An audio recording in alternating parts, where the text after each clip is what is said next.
much for your time, and I will now pass the mic to ECHO's co-founder and principal, John Lewis. Great, thanks, Chanel. I want to thank everybody again. I want to thank everybody for attending our first webinar of 2021, the mold awareness. I'm sure most of you are aware of who ECHO is, but I will just talk a bit about who ECHO is. We're a 20-year-old company that has been operating based in Mississauga with an office in Ottawa. We service clients right across the country. We have currently about 70 employees dealing in what we call our 3 pillars, which are health and safety, our classic environmental services, which includes contaminated sites, contaminated soils and groundwater, a lot of due diligence work. And we have our hazardous materials side, which is a lot of designated substance work, a lot of asbestos work. So between the 3 different pillars, we are quite capable of covering pretty much about 90%, 95% of all environmental issues that may come up that you may have. So I want to welcome you to this session. I think it's good. I want to congratulate all of you for signing up for this, because we've been so focused over the last year on COVID and what's happening all around us, that all these other environmental issues, whether it be mold issues that you may have, whether you have asbestos issues, whether you have contaminated soils, contaminated groundwater, leaking storage tanks, all these issues still exist. But everybody's been so focused on COVID, a lot of them have been pushed on the back burner, which, I get it, our minds are focused elsewhere, but these issues are still there. So I congratulate you for taking the time to tune in, because these issues are still there. These sessions that you're going to listen to, the mold one they're all very good. I find them enjoyable. But again, I'm a little different in what I find enjoyable sometimes, which is why I'm in this business. But stay tuned. There's going to be many more of these sessions coming up, and we'll keep you all apprised, and they are quite helpful. If you have any questions about any issues regarding mold or any of the environmental issues that ECHO offers, please reach out to me or any of the ECHO team. And in all honesty, we've all been working remotely at home for so long. I would love to talk about an environmental issue with someone. I think we're all in that boat. But anyways, without further ado, I hope you enjoy this course. I want to introduce Rob. He's a real fun guy at talking about the mold issues, and I hope everybody got that little mold humor there. Fun guy mold. That joke kills at the hygienist conferences. But anyways, nobody wants to listen to my corny jokes, so I will turn it over to Rob. Thank you very much, John. Welcome everybody, and thank you for joining us today. So we'll get right started. Right away. Just go to the agenda quickly here. So we're going to cover, what mold actually is, some of the health effects around it, associated with it, causes of mold growth in indoor environments, so the built environment, regulations and guidelines, some of the best practices on what to look for when you're doing a mold investigation or an assessment, mold remediation procedures, and inspections and air and sampling for those remediation projects, and also some prevention strategies for building managers and designers as well, when you're either building a new building or renovating, to kind of mitigate and help prevent mold from coming in the first place, hopefully. And just some best practices around building design, as well as flood response and leak response. So first thing is, what are molds? So molds are basically a type of, as John alluded to, fungi. So it is part of the fungal kingdom. It's a subset.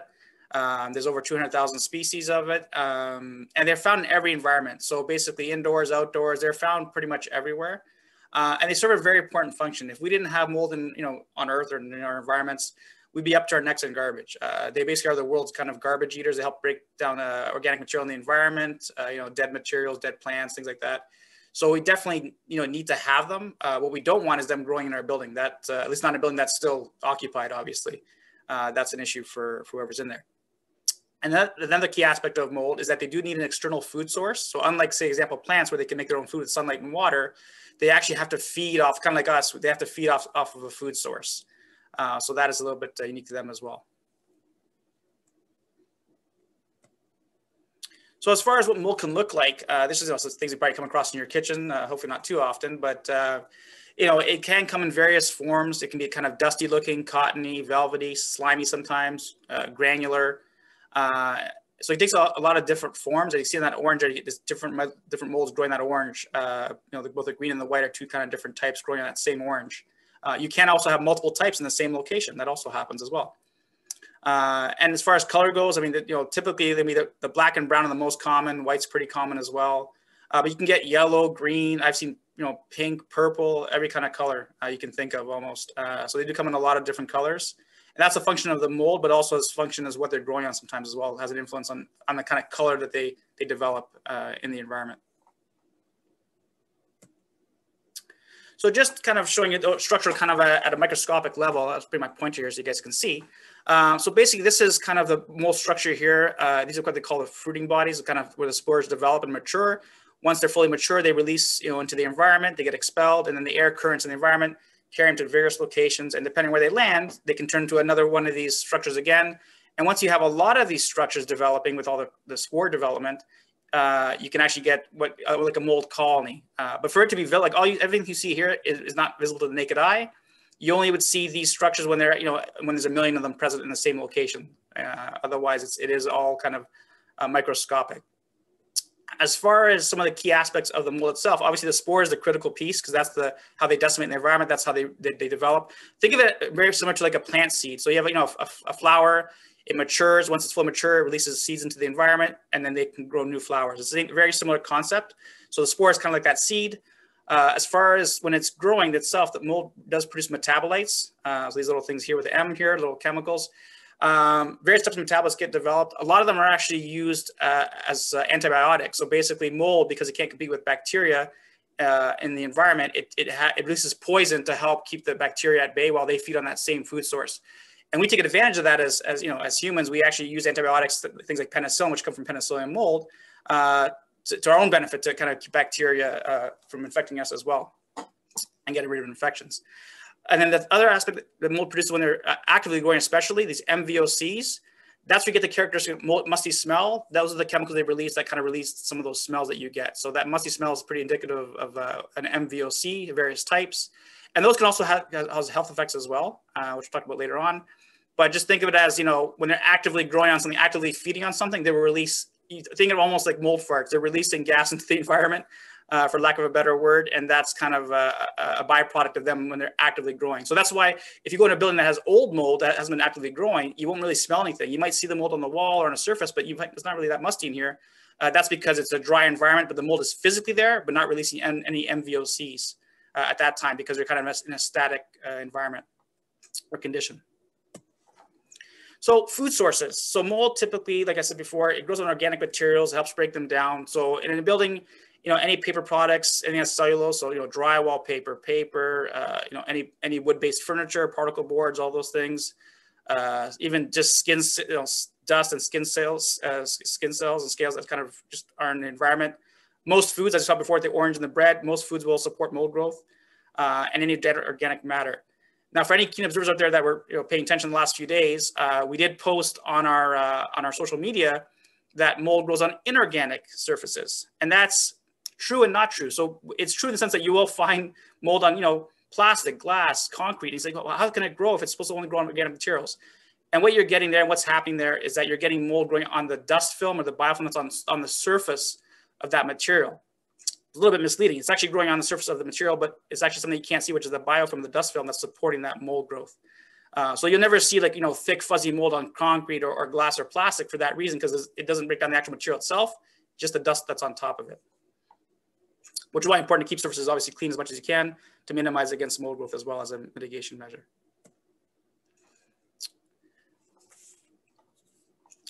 So mold growth, if you look at this list here, basically, like I mentioned at the very beginning, we do need mold in our environment. It does help us in a lot of ways, but we don't want it growing in our building because that's going to be an issue in terms of potentially health effects in the employees and the occupants of that building. So to grow, mold needs obviously the spores which they produce, which you talked about, food. There's various types of food that are in the building that are going to be supportive of mold growth. And then obviously the last key aspect there is moisture, water. Now, if you look at that list, the only one that we have any control over realistically in a built environment is moisture and water. So that's why it's very important as building managers to kind of deal with any leaks right away. If you have condensation, you have other issues with water or high humidity, for example, that you get that under control as quickly as you can so you don't have a mold problem down the road. And typically an indoor mold problem, if you do have mold growing in your building, it's typically a function of poorly managed, poor air quality, poor building management, poor maintenance. All those things usually kind of go hand in hand. So usually a poorly maintained building will eventually have mold growth because some of the systems that are, either deal with water or carry water have developed problems, and those problems lead to moisture damage, which leads to mold growth down the road. So it really is indicative of a problem with the building overall. So a good, well-operated building should never really have any mold in it, or nothing significant anyways. Just a little diagram here. You can see kind of the various ways that mold can kind of develop, moisture damage, which can lead to mold. Again, the moisture is the key aspect. So the thing is, a lot of things are obvious. Obviously you have a leak, a toilet overflow, or broken pipe, or roof leak. Kind of the more obvious ones that we'll think of.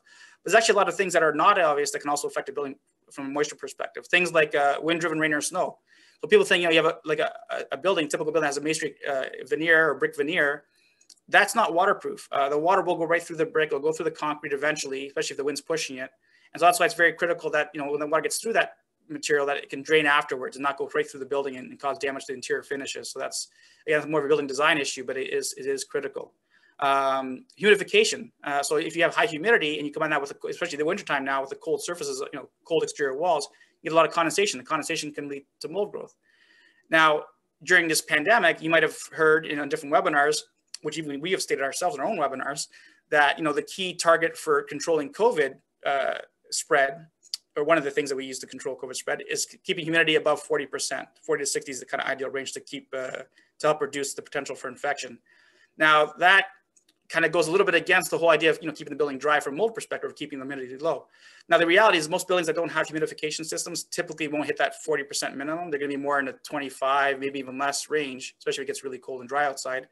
So it's a bit of a balance. So you want to, obviously in the light of the pandemic, we do want to control risk of infection by keeping the humidity as high as we can, but just be conscious of, especially on the exterior walls, exterior surfaces that are cold, that you're not having too much humidity, too much moisture that's going to cause a problem there, and kind of try to balance the two a little bit.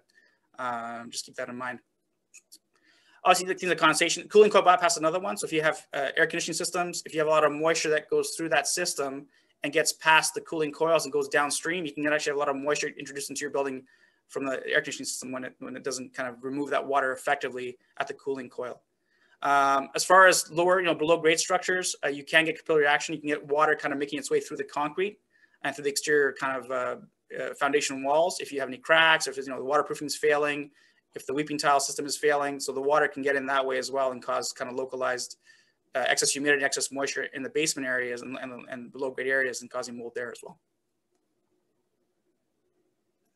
And there's one more thing I want to is also that one on the right here, that little air movement we're talking about there is air passing through a membrane. So if, for example, especially in the wintertime, if you have inadequate vapor barriers in exterior walls, which is that, the plastic barrier that you have behind your drywall finish, you put behind your drywall, you see there's some plastic behind there, that's there for a reason. So that vapor barrier has to be fully intact and continuous on the exterior of the wall of the building, so that all the warm air that's inside the space doesn't go through the wall, condense in the wall cavity because it's cold outside, and cause all kinds of moisture problems in that wall. So that's why we want to make sure that our walls are properly insulated, but also very critically that the vapor barrier is kind of continuous and not has been damaged or for renovation reasons, that it gets put back properly as well.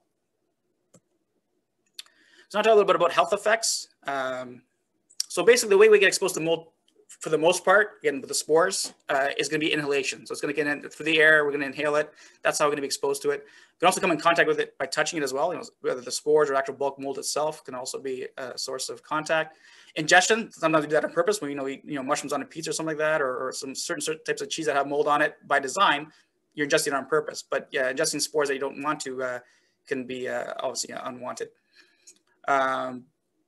So things that would be actually be exposed to and come in contact is mostly spores, like I said before. You can also have mold fragments, little pieces of the mold that are like structural components of it, can also be airborne and kind of get into your system. And then the metabolites, which I mentioned before, when they're actively growing, they release those metabolites. Those metabolites are obviously in gas form. They can easily be inhaled or come in contact with your mucous membranes, your skin, things like that are definitely all going to be contact points for mold. So health effects, they're going to depend on the nature of the mold that's involved. So there's a lot of different molds I mentioned before. There's hundreds of thousands of species, and they do vary a lot in terms of the typical illnesses that they would cause in individuals. Metabolic byproducts, which is going to be the MVOCs and the various metabolites, those are going to be different from mold to mold as well. And some are more toxic than others. That's another thing. The extended duration of exposure, like any other exposure to any other chemical, smoking, asbestos, whatever you think of, any kind of toxic chemicals. How long you're exposed, how much you're exposed to, that's going to also have an impact from a mold perspective. Well, the same logic kind of applies here as well. And the last one on the right here, this third block, fourth block here, is probably the most important actually in a lot of ways. So that's specific susceptibility of those exposed. What we mean by that is the immune response. So mold illnesses are very immune response driven. So your immune response will dictate how you respond to certain molds. So that's why it varies so much from person to person. And that's why you can't, throw it, unlike some certain chemicals, like, for example, like benzene or certain chemicals, like, for example, carcinogens typically cause cancer in all people. With the mold, it tends to vary a lot more in terms of the types of responses and illnesses and diseases that you can get.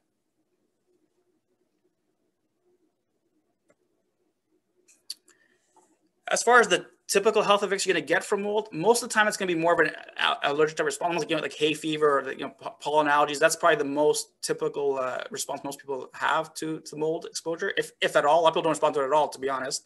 But some people do have allergic responses. If you have asthma, it can aggravate your asthma condition.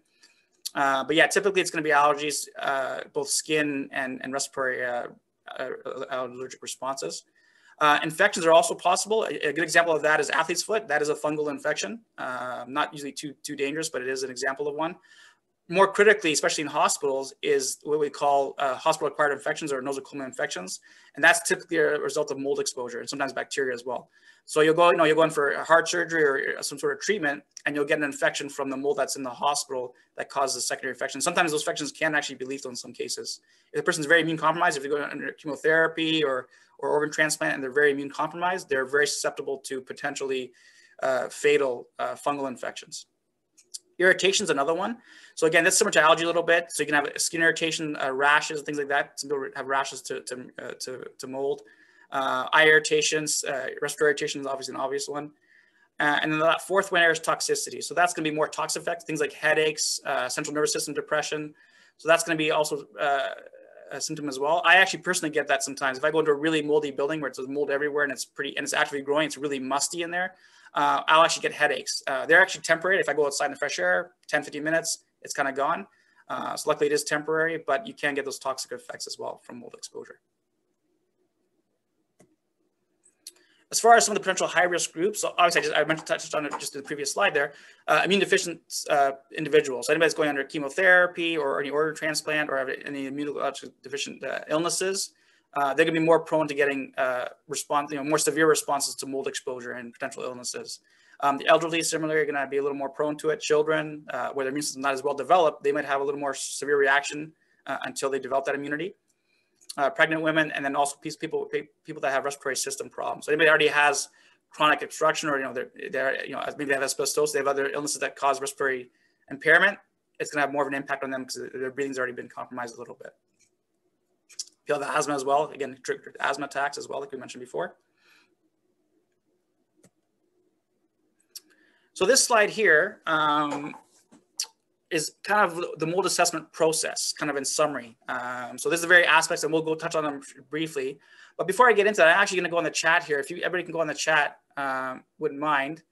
And I'm going to have people, the chat here.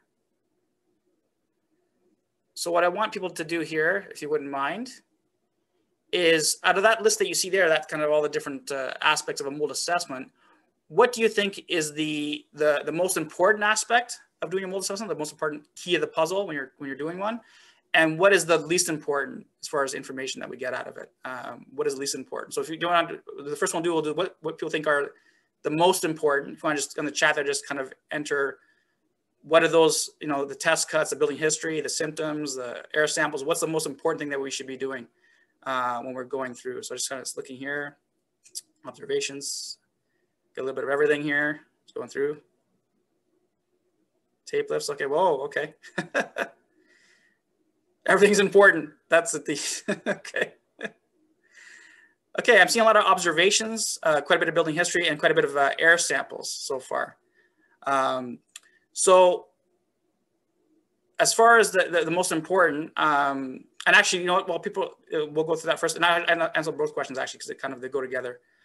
So actually, the correct answer is the most important in all the items there is actually building history, and a bit of that is related to occupant concerns as well. Because if you don't know what happened in the building, it's going to be very hard to know where to look for the mold, where you think it might be. So the building history, the background of if there's any leaks, any floods, any issues with water, as well as people's concerns of where they've seen some of these maybe issues that happened in the past. If we don't know that information when we walk in, we're kind of going in blind a little bit. So actually the most important aspect of an assessment is to get that background information when you walk in. Because if you go into a large, say, a 20 or 30 story building, and they say, oh, can you just check for mold? I mean, you can check for every single nook and cranny, but that's quite a bit of work when, if you only had a leak in one room, why would you check the entire building? So that's why it's very important to kind of get that background, get that history, get the people's concerns if they've seen any issues with potential mold, maybe they've seen or water. And then on the flip side, which people, unfortunately, a lot of people have answered air samples is the most important, it's actually the least important. So air samples, they do have a lot of limitations. For one, you can get false negatives. So you might go into a space where there's mold and you take an air sample and it comes back okay. So it can be very misleading. The other thing to keep in mind with air samples as well is typically done for short duration, like 5-10 minutes, right? So it's very short duration. And it's usually a small volume of air that you're collecting. You're not collecting an entire room volume, you're collecting maybe 75 or 150 liters, which really a drop in a bucket in an overall size of a building. Unless you're doing hundreds and hundreds of samples throughout the building, you're probably not going to have a very detailed picture of the mold situation.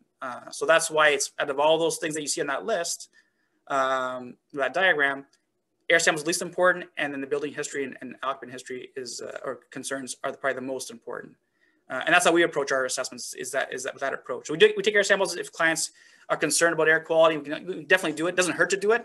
And I don't want to knock it too much, because there is instances where air samples will find hidden mold for you. So sometimes you'll walk in a space, it looks okay, and you take an air sample and you'll have a situation where, oh, we have a really high result. This is very strange. It looked okay in there as far as I could tell. Then when you probe a bit further, you might, oh, actually, no, we had a leak there 2 weeks ago. We forgot to mention that to you. And you go poke around the room and you find mold behind the wall or under the carpet or something. So you can sometimes pick it up, but don't rely on it too heavily if you're doing assessment. It's kind of one of the tools in the toolbox, but not the key tool. So just to kind of mention that. If we go around that circle there, just to kind of go through the actual process. So we get our history first, talk to the client, talk to the manager, whoever's dealing with the situation. Get that history of what's happened in the building as far as any water damage, history of leaks, things like that. And also what was done about it. Did they remove the water? Did they mitigate? What was done to deal with that mold or the water damage? Because the water damage, again, if you deal with the water damage correctly, the mold shouldn't develop. And then once you get on site, obviously we do our observations. We're going to look around. Do we see any evidence of water damage that might lead to mold growth? Do we smell anything, or factory? So do we smell any musty smells that might be indicative of mold? We'll look at that as well. Once we kind of narrow down, based on observations and the history, we'll start doing what we call moisture measurements, which is kind of this item here. So then we take a moisture meter and we go around and we just kind of check the drywall, check the different surfaces, check the ceiling, the walls, the floor. Is there any indication that the water levels, the moisture content is abnormally high, which might indicate potential for mold growth in that situation? So that's what we want to do next. Once we've done that aspect, we move down to what we call the test cuts here. So again, you walk into a building, a large building, and you're looking for mold. You don't want to be cutting holes everywhere unnecessarily. You want to really focus on where the most likelihood of mold is going to be. So that's why we need the history, that's why we need the observations, that's why we need our moisture measurements. Once we narrow it down to a certain area, we can actually cut that area to verify whether the mold is there or not. We start with the worst areas that we could find, and if we find no mold there, we can kind of stop. But if we do find mold, we can kind of go from that point outward in that space and see how far it actually went with a few more test cuts. But it helps us kind of define the scope of work for further abatement down the road. We already talked about the air samples and how they can be useful and sometimes they're not. And this last one here is what we call the bulk tape lift samples. That's going to help you if you see a weird stain or a weird kind of discoloration on a surface and you're like, I wonder if that's mold. You can easily check it. You take a surface sample off it, like a tape lift, which lifts a part of the material off the surface. You give it to a qualified lab, and they can tell you whether or not the mold is actually growing there or not.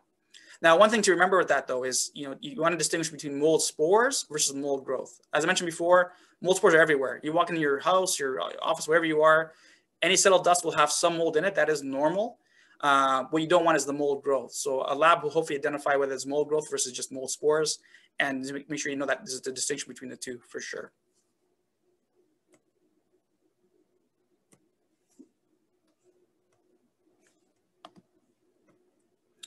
Couple of reference documents. Actually, before I get to reference documents, one thing we want to talk about too is regulations. So basically in Ontario currently and in Canada, mold is not regulated, at least not directly regulated. So it is covered under the general duty clause of the act. So basically as an employer, you have to provide a health safety environment for your workers, and mold-free environment falls under that umbrella. So you do have to do it indirectly, but there is no, unlike asbestos, there's no actual safe, level. Okay, X amount of spores per cubic meter, that's acceptable. If you're over that, it's dangerous, or there's a health issue.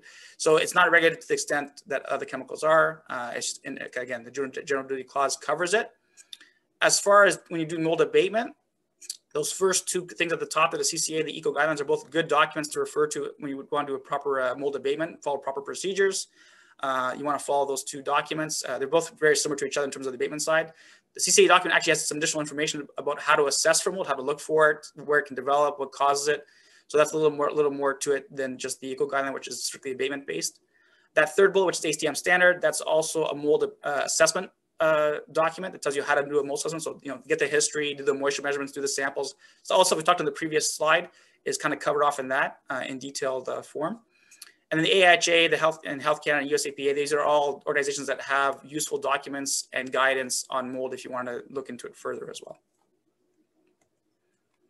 So the principle of when we do our assessment and when we're trying to figure out where the mold is, this is kind of the flow chart here. So the first thing we want to do is we want to locate it. Okay, where is it in the building? So that's going to be based on our assessment. We try to find it, narrow it down.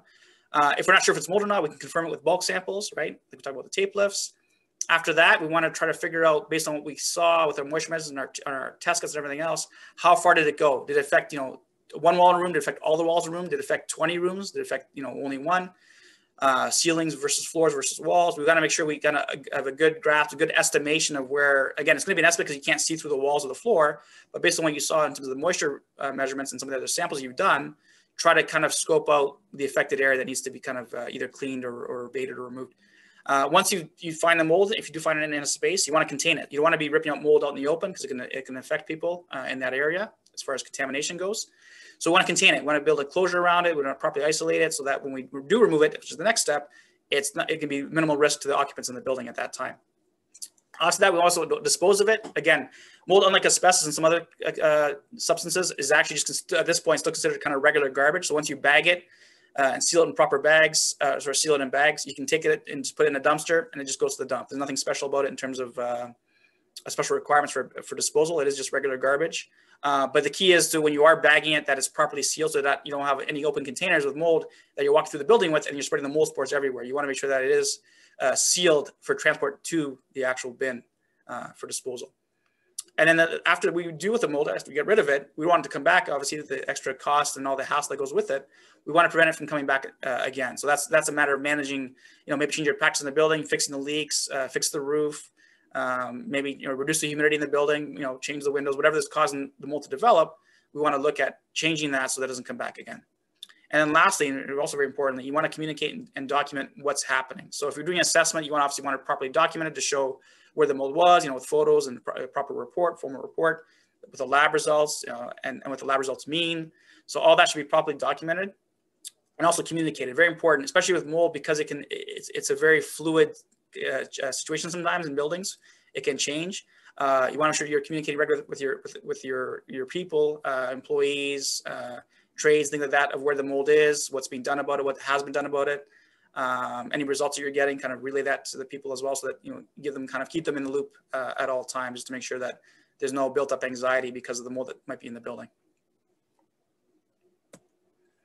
So sometimes mold is pretty easy to find. This one here is kind of obvious, and sometimes it's really easy to find. But the reality is, and luckily for us, it kind of keeps us busy, is that it's usually not this obvious. Most of the time, mold in a building, you do have to kind of take your, the effort of all the stuff we mentioned before, all the different steps to really find where it could be.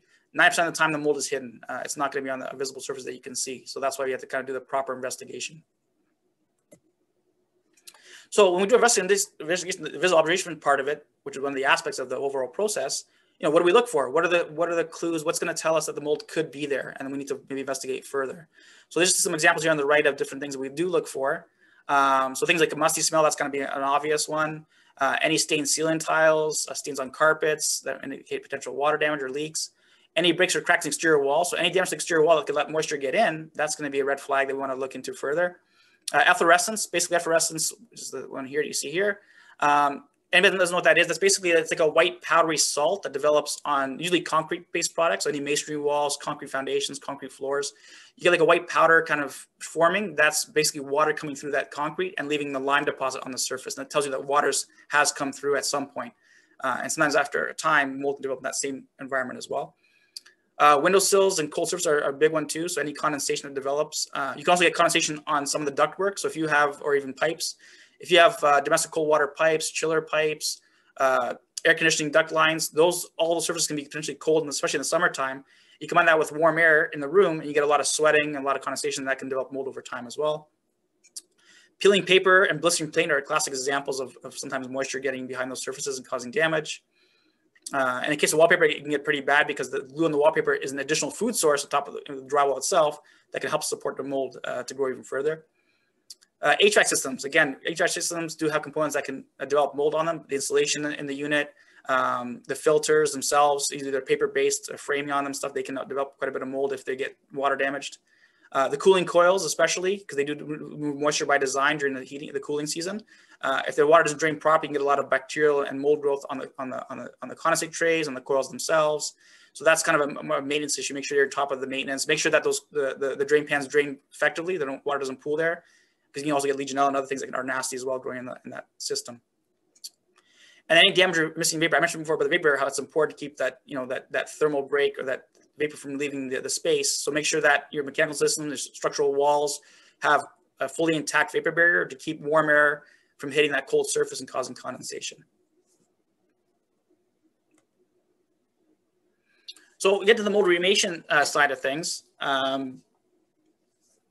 So this is just kind of, we'll go through this, what the various aspects of mold remediation are. So basically the CCA guideline and the ECO guideline, they both have 3 tiers of what they call mold abatement procedures. And so basically level 1 is kind of the least severe, or think of it as a kind of a minor mold situation. Less than 10 square feet of mold is present. Level 2 is kind of intermediate. It's going to be between 10 square feet and 100 square feet. And then once you're in more significant mold issues, anything over 100 square feet in a given area, that's what we call level 3. So in these situations, you're basically going to do additional measures with each one. So let's go back to that actually. So for level 1, just to kind of quickly summarize it, it's basically done without any real enclosure. You maybe just, maybe tape around the area, caution tape, but basically you can done a small amount. You can just do it out in the open for the most part. And this is done by building maintenance for the most part. If they get a little bit of mold awareness training, they can kind of deal with the mold themselves. It might be a molding ceiling tile, but it's a bit of drywall, something, a small area. That can be done by typically maintenance people with proper PPE. Level 2, typically you'll get a contractor involved at that point. It's a little more significant. They'll have to tent it off, put negative pressure, and kind of contain it properly before they remove it.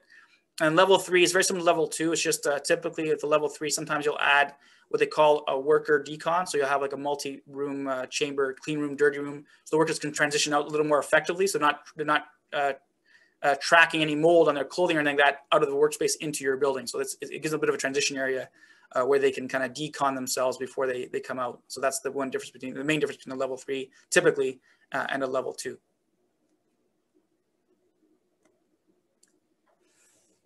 So mold remediation, we're going to talk about different cleaning methods. So basically, the key thing to remember with mold, for the most part, is you're going to be removing the material. So any kind of, if you have moldy drywall, moldy wood, like moldy flooring, moldy wallpaper, moldy particle board, MDF, millwork, if it gets really moldy, typically you're just going to remove and replace. You can't really clean porous products. They're hard to clean. The one exception to that would be structural wood. So if you're dealing with any kind of, especially residential buildings, you have structural timber. You don't have to obviously rip all that out, because obviously the building would have to be shored up to do that process. So it is acceptable in those situations if the mold is kind of only superficial. you can actually wire brush or clean the mold off the structural material before you rebuild the wall again, but you can leave it in place. So for the most part. HEPA vacuum, very important. Again, those mold spores can get everywhere. So it's very important when you're doing any kind of cleanup of any dust or settled surfaces or any moldy surfaces that are not, once the mold's actually removed, and you're doing general cleaning, that you use a HEPA vacuum. The HEPA vacuum is a HEPA filter that'll trap the mold spores and not release them back into the air and defeat the whole purpose of why you clean in the first place. So make sure that if you are doing it or a contractor doing that, using a proper HEPA vacuum to do that cleaning. But as far as doing the mold cleaning itself, you do clean any kind of plastic surfaces, windows, metal, things that are non-porous. It's nothing really too complicated. It's basically detergent with water, and you're just wiping it down. You can use specialized mold cleaners too if you need to, but really detergent and water should do the trick for the most part. And it's just a matter of just wiping things down until it's visibly clean. It's nothing too complicated in that aspect. I mentioned before about the structural wood, how you can do wire brushing or sanding to get that mold surface off, as long as you don't structurally undermine the material. If you have to sand so much that it's going to, the 2x4 becomes a 1x1, that's a problem, right? You want to replace that. But if it's superficial, which it usually is, you can do that. If you have any rotten or really, damaged, especially the bottom plates on walls, sometimes the bottom plates in basements, if there's a flood, if it's been ongoing, sometimes they get pretty rotten, then that you'll have to kind of swap out with a new material because for structural reasons, it's been compromised. Another deal with mold, especially if you have a very large scale project and a lot of surface area and it's hard to get to, is you can do what they call abrasive blasting.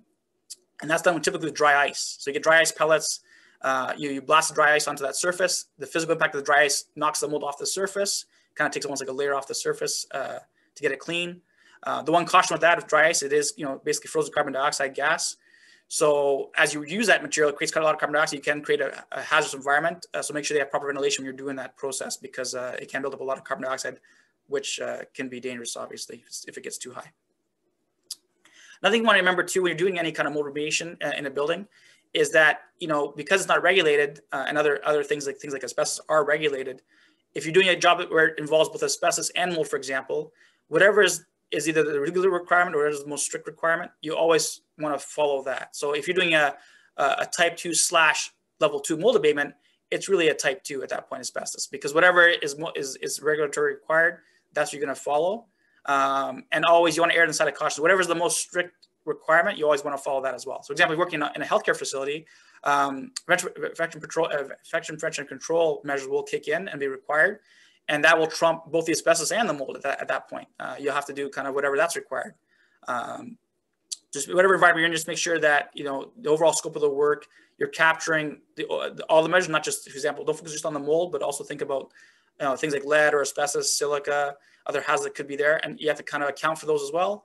And again, with the healthcare, make sure you account for other pathogens and other controls as well that need to be in place in those facilities.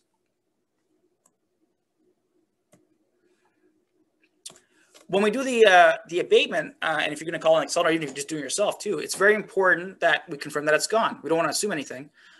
So basically the key aspect there is to do a thorough visual inspection and make sure all of the mold growth is gone. Now, when you do a mold assessment, you try to scope out the work, I said before, it is an estimate. You can't see through the walls, you can't see through the floor. You don't have, you can't see through those materials. So you're trying to do your best guess initially and hopefully you captured all of it. So when you scope, you say you might have a room where you say, okay, based on what I saw with the moisture levels and the history and the damage of the walls, I'm going to do the bottom 4 feet of the drywall along 2 of the walls in the room. But when you go to open it up, you might find, oh, actually it went to the wall next to it, or it might have gone more than 4. It might have gone 5 or 6 feet up the wall. So that's why when you're doing the abatement, you want to go back and double check the wall cavities, check the bulkhead cavities, ceiling cavities, and make sure that there's not additional material that needs to be removed. Because what last thing you want to do is, miss that. Someone builds it, close it all back up again. Now there's mold that's left behind in that cavity. So you want to make sure that you check all the wall cavities, ceiling cavities, to make sure everything that you thought should have been there has been captured and gone. And if there's anything additional, you definitely want to get that at that time as well to be, cost effective and efficient as well. As far as air sampling goes, again, it's not unlike asbestos where, for type 3, you have to have air sampling clearance. For mold, you don't have to have it. A lot of the guidelines do recommend or suggest that if you're doing a level 3, which is the highest level of mold abatement, a significant amount of mold has been removed, it might be a good idea to kind of just double check the air quality before you kind of hand it over back to the client or have other trades come in to do the reinstatement work. So that's what we recommend to our clients as well. We typically, if it's level 3, we definitely recommend doing the air sampling. If you are going to do air sampling, it's important to have enough time between when the work was completed before you take the samples. Because if you basically walk in as soon as someone's finished cleaning an area and the mold's kind of still circulating in the air a little bit from all the activity, you're going to probably fail your samples and have to repeat the cost and the process and have more delays. So when you're planning out the abatement, make sure that if you're involving any kind of air sampling into that process, give enough time. Ideally, it's in the next day. So if you finish at 5 o'clock, come back the next morning to do your, do the clearance sampling. Just give enough time for it to kind of the air for it to scrub and kind of scrub over time with the negative units. And the negative units, which is basically used for negative pressure in level 2s and level 3s, make sure those things they stay on until you get the results back, because that is one of your controls. So keep those systems running, keep it contained. Don't take anything down until you know for sure that the air samples came back okay, and then you can kind of remove the neg air and the enclosure. Very important too with mold, unlike some other things, is that the makeup air is very critical. So because a space is under negative pressure, if you are doing, say, example, a mold abatement where it's in stages, you might have to do 2 or 3 rooms in a row, but you only do 1 room at a time, and they're all side by side. What will happen is if you're doing with 1 room and you're containing and putting negative pressure, if you suck the air from the adjacent space and that's dirty or moldy still because you haven't got to it yet, you're going to basically fail your sample. So be very careful that the makeup air that you're bringing in is ideally clean. And if it's not, do a reference sample there to kind of see what the difference is. So you get your, get your comparison. Take the air sample in that adjacent space so that if it is bad, at least you'll know it's bad because that's the way it was, as opposed to maybe the contractor doing a bad job on the abatement side of things. So just make sure you're kind of conscious of that during that process. As far as air sample results, again, they're not regulated. So it's the interpretation of it is subjective. It varies from consultant to consultant. But general rule of thumb is that the air sample should be similar to outdoors in terms of both the quantity of the spores you're getting and also the different types that show up. So they should be the same kind of mold, both inside and out. That means that, basically there should not really be any issues with the abatement. That being said, sometimes you might get a few spores that are still lingering in the enclosure because it was, abatement, and that's not the end of the world. Might warrant another further cleaning, and then you're kind of done at that point. So now we'll talk about some of the prevention strategies that you can have in place when you're doing your building. So the most important thing is, especially dealing with leaks and floods in a building, is the response time. That's very critical. The longer you take to respond to the water damage, the more likelihood of the mold going up. Mold can grow in as little as, if it's a black water situation like a sewage backup, it can grow in 6 hours, 6 to 12 hours. Clean water is typically going to be at least 24 before it starts to show up, and typically it's more like 48. But you want to respond to that window. You want to basically, when you have that leak happen, you want to make sure you respond quickly. And in order to do that, you need to have a protocol in place, because if you just always respond knee-jerk reaction to, like, oh, we got a leak, what do we do? Who do we call? We don't know. The clock is ticking. So it's very important to already know, you already have a contractor that you can trust that can do the flood response. If it's not your own staff, for example, hopefully they can do it. But if not, bring someone in that can do it quickly. Get the bulk water removed, get the area dried as fast as you can, because that way you can hopefully salvage the space and not have to do the more costly work, which is the mold abatement and replacement. Related to that, if you bring in a consultant in, or if you do an assessment yourself, when you do responding to a flood, very important to also get your recommendations and your scope of work. Even if it's a rough scope of work, get it kind of done as quickly as you can. So if you bring a consultant in, ideally, and this is how we do it anyways at ECHO, we're replying, we're giving our recommendations in real time. So we say, yeah, this is the areas here, this is the areas that are wet, this is what we're gonna have to do, and give that guidance to the client as quickly as you can. Worst case, you send an email afterwards to help kind of flesh out a little bit more of the details, but it should be kind of the same day, right? You don't want to be waiting a few days for a report to come in. And that's, in the meantime, the mold's developed from when you were there previously. So very important to have that quick response, have your ducks kind of in a row as when the leak does happen, so there's no delays. When you're doing the actual, assessment of the leak, the flood, find out what happened. Like, is it a broken pipe? Is it just, is it a roof leak? What is the issue? And try to obviously repair that issue as quickly as you can. You also want to make sure that the issue is repaired before you put the drywall or the materials or everything back in, because otherwise you defeat the purpose. If it's still leaking, you're going to be paying for the abatement to happen multiple times potentially, which you obviously want to avoid. So make sure that leak is addressed, the source is addressed of the moisture. And there could be multiple sources, so don't assume it's just one leak or one source. There could be multiple issues at play, so make sure you kind of do a thorough assessment of what's causing the mold in the first place. So before, prompt drying is very critical, 24, 48 hours ideally. Now that doesn't mean that, if it's not completely bone dry in those 48 hours that you're gonna have a problem. It's just that the process has to start. So as long as you're doing a pretty aggressive drying process, I've seen drying take like a week to get completely finished. But at the end of that week, there's still no mold because it is being dry the entire time pretty aggressively, and it just happened to take, a week to get it fully dry. But the key is to make sure you're kind of really actively drying the area as quickly as you can. When you are doing the initial response to a flood, make sure the bulk water that's on the floor is removed first. Don't try to use fans, dehumidifiers to move bulk water. It's going to take forever. Make sure that bulk water is completely removed off the floor and the surfaces, and then bring in your dehumidifiers, bring in your fans to help dry out those spaces afterwards. Another important thing to consider as well is, especially with structural cavities like wall cavities, bulkheads, ceilings, don't just dry them in place. It's going to take a long time. If you have any kind of, especially with vinyl baseboards, they'll lock the moisture in. So it's very important that you, take additional measures to help dry out those wall cavities. What I mean by that is, remove the baseboards, drill some holes in behind where the baseboards were to kind of drain the water out of the wall, help get air inside them to help dry it out. If there's any insulation in the wall cavities, prop them up a bit so the water can drain out of it into the bottom plate, and then that can be dried out as well. So make sure that you're kind of taking these additional measures, not just, don't put a fan in the room and hope for the best, but actually take a little more involved approach and actually open up some of the areas a little bit. The thing with baseboards is that, they'll cover up the holes. So if you drill some holes in the wall, put the baseboard back when you're done, it's a pretty minor repair, right? So if you can save that wall from mold growth by, opening up the baseboard initially and making those holes, you definitely want to do it because it'll save you some trouble down the road potentially. And lastly, it's very important that, again, don't make assumptions. So if you're drying out the area, track that drying process, right? Don't dry and start day one, okay, did moisture measures, it's wet, and come back a week later and see how it is. Check it every day and see how kind of progress you're making. Maybe you'll need more fan, maybe you need more dehumidification. Maybe there's additional leaks that have happened since. So you kind of figure out what's going on. And hopefully, the air should dry kind of every day a little bit, and you should see kind of a significant change. And if you're not, then you obviously want to revisit, what you're doing to dry out that area because it's obviously not working. So that's why it's very important to kind of check regularly throughout the process until it's completely done.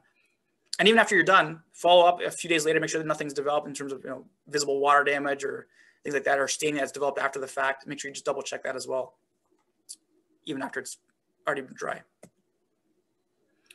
As far as some of the best practices to kind of implement when you're doing renovations or any kind of new construction, especially after a flood or leak, if you're responding to doing an abatement, is one of the easiest things you can do is put a gap along all the bottom of all the walls, all the furniture. Make sure nothing's touching the floor or resting directly on the floor. If you have any stored items, things like boxes, any file storage room, anything that has any kind of storage, don't use that. Don't put on the floor. Have that shelf at least, that first shelf should be at least 4 inches off the ground. So if you have a minor flood, nothing gets really damaged. So that's why you want to kind of have those gaps. They're easy to do when you're building a drywall wall. Make sure you have that gap. It gives you a bit of insurance. If you have a small flood and you have a 1/4 inch gap, you should be okay in most circumstances. But it can save you a lot of grief by having that little gap along the bottom of the walls. Material substitution, don't use drywall if you don't need to. So use things like cement board, green board, dense glass, which is fiberglass based instead of paper based material. All these things are kind of more resistant to mold growth because they don't have the paper, which is a built-in food source for the mold. So it's a little less likely to grow mold. So I think, especially in any kind of wet area. So obviously washrooms, like, cement board commonly used in shower stalls for that reason. So any kind of, wet areas, high humidity areas, so things like kitchens, things like that, where there's a lot of high humidity potential, swap out that material for something that's less mold prone, less water damage prone as well. Another one I do is, as much as possible, minimize laminated surfaces. What I mean by that is things like wallpaper, vinyl finishes, prefab panels that have a vinyl component to them, that'll lock the moisture in. If you have a leak in any kind of wall cavities that have those materials there, that water is not getting out. You can use all the fans you want, dehumidifier you want, it's going to get locked in. So you have to peel the wallpaper off if you have wallpaper applied. In the case of prefabricated wall panels, make sure that if you are going to use those, especially for like partition walls, things like that in office spaces, make sure that they're easily removable. So make sure that you can unscrew them off, take it apart, and when it's all dry, you put it back together, and now we can salvage it. But make sure that it's not permanently installed, because you're going to have to probably more likely tear it up and replace the whole thing if that's the case, if there's a lot of water damage. Another good idea to have is for millwork, make sure you have a separate barrier or a separate spacer on the bottom. So don't use MDF right to the floor. Maybe have a plastic base and that doesn't wick up moisture to kind of minimize potential for mold to develop on that material, because the MDF is like a sponge. So it'll suck up the water, it'll bring it up to the rest of the cabinet, and it'll ruin the millwork. So if you have any kind of little plastic spaces you can put in, that'll be good as well. As far as millwork that's hanging on the walls, so cabinets, any millwork that's built in along the walls. Ideally, I wouldn't put any back panels along that, because the back panels, again, are typically MDF as well, and they'll soak up the water and get molded behind them. So ideally, you just have exposed back to the wall so you can see the water running to the wall if there's a leak. But if you do have to use, if it's, comes like that already from the manufacturer and already has a back panel, that's fine too. But just when you hang it on the wall, leave a bit of a 1/4-inch gap, so that is a bit of an airspace in case the water, you have a roof leak, for example, the water runs down one of those walls. It won't wick directly into the millwork. It'll only run down the wall, and then you'll have less damage that way. So just kind of keep that in mind as well.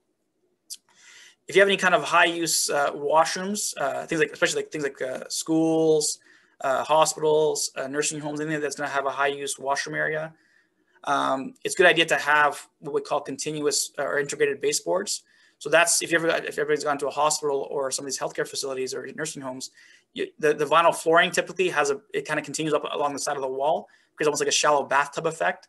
And that's good because if you have a gap on the bottom of the baseboard, the water will get in behind. But if it's all integrated into one membrane, it'll basically create a barrier. The water can't get underneath the wall. So just keep that in mind too. It's a good idea to use that integrated flooring that kind of wraps up the side of the wall as one piece, so the water doesn't get in behind there. And lastly, you want to avoid thermal bridging. So basically along exterior walls, make sure that you're not, again, most modern buildings in building code, modern windows, especially example, are already thermally broken by design, which is good. But when you install it, if you, for example, leave an air gap around that window or don't insulate it properly, you're going to have cold conducting through around the window, and so you're still going to get condensation along the frame or underneath the wall because it's not fully insulated. So make sure that you're using thermally broken materials as far as things like windows and doors. But when you're installing, that thermal break is continuous, that you're not going to have cold conduct through the wall because there's either concrete's extended all the way through or some metal's gone all the way through, or there's just air. Air is, again, cold air passes as well through that space. When you're doing, especially on new construction or large scale renovations, another important aspect of the process is planning, especially scheduling. Don't build the walls where the roof is on the building, right? And you might laugh at that comment, but I've seen it way too often where a lot of general contractors when they're building due to time constraints and with the trades already on site, they don't want to send the trades home. They just push ahead and they keep putting walls up, keep putting floor up. They have a tight schedule. They can't wait till the building's fully enclosed before they actually start putting in finishes, and that's a risky thing to do. You do it if you like, but more often than not, there's a problem. If you have a roof leak or the window's not fully installed, the windows are leaking because they're not fully installed yet, that all undermines the process. You're going to get water damage and then likely mold growth, almost guaranteed in those situations. So as much as possible, try to plan out the project so that the roof and exterior membrane is fully waterproof before you start putting finishes in, especially finishes that are prone to mold. If you're going to just do concrete work and things like that, that's fine. But any kind of thing that will be prone to mold growth, things like drywall, especially wood floors, things like that, get it done first before you put those materials in. Another thing to keep in mind too is things like leveling compounds, fireproofing, a lot of curing concrete. All those materials release a lot of moisture into the air and create a lot of humidity. So make sure that another thing to consider too is that make sure the air is well ventilated if you're doing any kind of those tasks, because they will develop a lot of built-in moisture in that space that you want to have to get rid of and manage by dehumidification or using the HVAC system. Appropriate storage materials, a bit of a no-brainer, but don't leave the drywall where it's going to get wet, or if you have structural lumber, don't let it get soaked in the rain. And then when you install it, it's still wet, and then you can close it in and now the mold develops. So make sure that the materials are properly tarped, ideally stored inside, away from water. If you're building like a condo tower, make sure that all the materials are stored close to the spine of the building, the center of the building, not close towards the edge where the water can actually hit it during precipitation events. Construction side, make sure that your roof drains and floor drains when you're building those different materials are actually in the low spot. Again, you might laugh at that, but I see it very often, especially with floor drains, where they're in actually a high spot in the floor. I've been in a lot of washrooms in new buildings where the water pools around the floor drain because the floor drain is actually in a high spot. Now, obviously, that's not by design. No one's going to design a building like that, but it's more of a construction issue where they're building the floor, and for whatever reason, it's a little bit off, the pipe is a bit high, and they just finish the floor around it without fixing the pipe first. So make sure that those floor drains are in a low spot. Same with the roof. If you have ponding on a roof, it's going to make the roof basically deteriorate even faster. So it's always a good idea to make sure those drains are in the low spot. And actually during the construction phase, someone double checks that they actually ended up being in a low spot as well. Grading is very important too. So make sure that when you're grading a building around the outside, it's positively sloped so that the water runs away from the building, not towards it, because over time that water, pulling against that foundation wall is going to eventually make its way through. It'll take time, obviously, especially if you have a membrane, but it's going to definitely be more potential for water damage than if it was positively sloped away. Again, if you have any water during the construction process, if you have water getting in the building through an open door or window or lack of windows or lack of roof membrane, get rid of that water. As it comes in, don't let it sit there for a few days, let it run to who knows where. down a stairwell, but collect it and get rid of it so that it doesn't damage the building, especially if you have any finishes going in. All the more reason to kind of make sure that you get rid of that bulk water, and also, fix the source, close, fix the roof, or finish the roof for that matter. Put the windows in, put the doors in, keep them closed. And another thing to keep in mind too is, again, we mentioned before about the concrete and the fireproofing and the leveling compounds. Those are all high moisture materials as they go in. So it's very good to have sufficient ventilation in that space to kind of get that moisture out of the building, so it doesn't build up too much and cause condensation and other mold growth on your brand new materials they just put in. So how can Elko help? So just kind of go through it quickly here. So obviously, we can do moisture mold assessments to see, what needs to be done as far as abatement, and also hopefully recognition for mitigation. We can also investigate, employee tenant complaints related to both mold, but also air quality and other issues that might come out of it. Another thing I want to touch on too is when you do a mold abate, especially in an older building, you could be dealing with designated substance like asbestos. So for example, you might want to rip out a wall, but that plaster wall, that dry wall actually has asbestos in it. And therefore, you want to make sure that you identify that ahead of time. You don't want to be disturbing that without proper control. So very important to do your, whether it's a renovation or even a flood response, to do a designated substance survey either as part of it, which would be more efficient. That's what typically how we do it. We kind of do it all together as one. But definitely get that part done as well, so that you're doing a proper scope for the contract. Otherwise, the contractor will come and do the mold abate and go, wait a minute, isn't this asbestos wall? Oh yeah, we forgot to kind of include that. And then now the cost goes up as well, and there's delays. So make sure you capture that kind of upfront. We can also help with the scope of work in terms of specifications for both, again, the mold, but also asbestos, lead, silica, any other hazard materials that are there. We can provide specs for that as well, to have proper scope for the contractor, so that you're kind of properly protected during the work itself. Inspection and air sampling. We, as again, for the mold abatement, we can do, visually check the area, make sure everything's as per the scope and done correctly. There's no mold that we missed maybe, or someone might have missed, that we can capture that as well.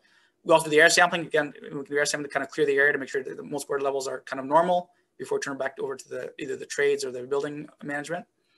And infection control measures, we also get involved a lot of, in hospitals in terms of renovations, construction work, but infection control kind of oversight as well. We can do that as well with that. And then lastly, we can also, review any kind of designs that, architects and engineers kind of put together different designs. We can have a review that from our perspective, from kind of that mold prevention lens, and kind of provide some advice and maybe some changes to some of the stuff they're recommending in terms of either choice of materials or how maybe the project is being scheduled, kind of give them a bit of a heads up, issues that they can avoid either by design or by changing the materials and things like that. So we can all kind of help with that as well. So with that, I think we will go to any questions that anybody might have. And thank you again for joining today.